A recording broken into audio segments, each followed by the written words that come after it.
Hi, subscribe to my channel Shobha Rana for more. We are Absorb. what we absorb out बिल्कुल of that digestion. तो ये भी समझ में आ गया कि absorb क्या कर रही है बॉडी, वो भी समझना जरूरी है. So let us start from the very beginning.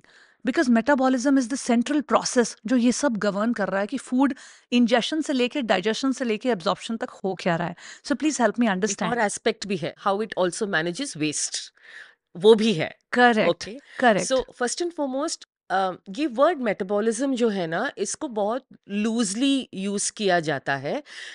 सबसे पहले हमें समझना चाहिए कि मेटाबॉलिज्म का मतलब क्या है. What is metabolism? ठीक है, सो इसको थोड़ा मैं इंग्लिश में ही बोलूंगी. It's a scientific definition. So it is the sum total of chemical reactions, specifically biochemical reactions, that occur in a living organism's body to keep it alive. ठीक है, this is basically the definition of metabolism. There are इसमें 3 parts involve है. First and foremost, जो हम खाते हैं वो food से एनर्जी निकालना. ये बहुत इंटरेस्टिंग है. आपकी बॉडी को पता नहीं है कि आप रोटी खा रहे हो या वाइट शुगर ले रहे हो, आप पनीर ले रहे हो या आप चिकन खा रहे हो. Your body doesn't recognise foods, it recognises the molecular form of food. अच्छा, ये सिर्फ टेस्ट के लिए जो हम खा रहे हैं वो सिर्फ जबान को ये पता है कि आप क्या खा रहे हो. एग्जैक्टली आपकी बॉडी को glucose, amino acid, free fatty acid ये समझ में आता है. आपकी बॉडी को आलू पराठा वर्सेस ढोकला नहीं समझ में आता है. ओके, सो मेटाबॉलिज्म के अगर बहुत ही डीप टॉपिक है, लेकिन अगर समझना चाहें तो इसको ये तीन तीन चीजें में बांट सकते हैं हम इसको. फर्स्ट एंड फॉरमोस्ट, जैसे मैंने बोला, आप जो खा रहे हो उस फूड से एनर्जी एक्सट्रैक्ट करके वो एनर्जी सेल को प्रोवाइड करना, नंबर 1. फिर वो फूड्स को रिकॉग्नाइज करना जो एक तो एनर्जी है और एक जो बिल्डिंग ब्लॉक बनते हैं, like amino acids from protein. Okay, और तीसरा, ये सब प्रोसेस होने के बाद आपका बॉडी एक मेटाबॉलिक वेस्ट भी क्रिएट जनरेट करता करता है. है. उसको मोस्ट एफिशिएंटली कैसे एक्सपेल करना.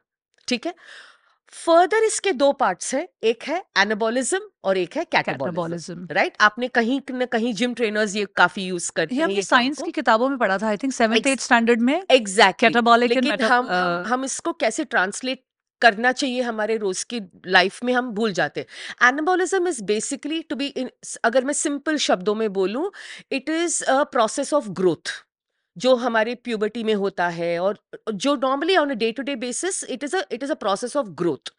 कैटाबॉलिज्म वो होता है, it is a process of break down and repair, जो हम हर रोज करते हैं. पता है कब? जब सो रहे होते हैं. Right, so right. This is the entire process of metabolism. So जब आप सुनते हो, and I make it very relatable, कि मेरी मेटाबॉलिज्म स्लो है, मेरी मेटाबॉलिज्म फास्ट है, it is actually a very incorrect way of saying, but I do understand. जब आप ये बोल रहे हो, there is something in this entire process जो अलाइंड नहीं है. यू नो, जेनेरिक जो अंडरस्टैंडिंग है इस कॉन्सेप्ट की वो ये है कि कुछ लोग हैं वो बहुत ज्यादा खाना खाते हैं. और वो मोटापा नहीं होता.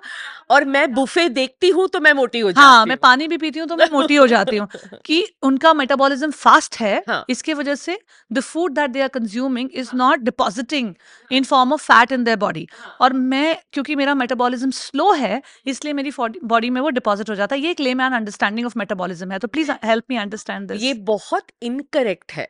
Okay, different people will use food in different ways. Okay, और बहुत सारी चीजें इसमें फैक्टर इन करती हैं. ओके, अगर आप देख रहे हो कि किसी किसी की capacity to eat food is a little more, उसके बिहाइंड बहुत सारे इनविजिबल कारण हो सकते हैं जो आप नहीं जानते हो. शायद उनका मसल मास ज्यादा हो. मसल मास ज्यादा होने से आप you can eat more calories, because आपकी जो बॉडी में मसल है वो बहुत एक्सपेंसिव टिश्यू है. ओके, या it needs a lot of it energy. needs a lot of energy, so you can take. That is why people who go to the gym can eat more, right? So you have to earn the food that you're eating, right? So वो हो सकता है. दूसरी बात ये हो सकता है कि that आपकी digestive process में कहीं problem हो रही हो, right? But the person who's able to eat better and eat more according to you, their digestion is better. तीसरी चीज ये हो सकती है कि उनकी एक्टिविटी लेवल्स आप नहीं देख रहे हो. शायद आप ज्यादा सेडेंटरी हो,